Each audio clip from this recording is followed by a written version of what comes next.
साइंसदानों ने सही ही कहा था कि 2023 दुनिया का गर्म तरीन साल होगा। गर्मी ने एशिया पर भी कहर ढाना शुरू कर दिया है। एशिया के मुख्तलिफ हिस्से शदीद गर्मी की लपेट में हैं। वियतनाम में इतवार को 44.2 दर्जा हरारत रिकॉर्ड किया गया। फिलिपाइन में दर्जा हरारत बढ़ने के बाद स्कूलों के औकात में कमी कर दी गई। थाईलैंड के शुमाली और वस्ती इलाकों में गुज़िश्ता हफ्ते दर्जा हरारत 40 डिग्री सेंटीग्रेड से ज्यादा रहा।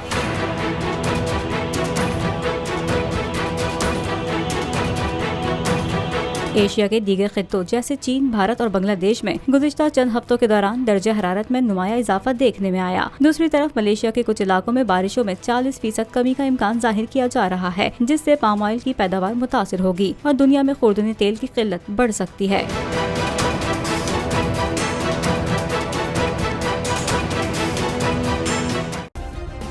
सब्सक्राइब करें और बेल दबाएं ताकि कोई खबर रह न जाए।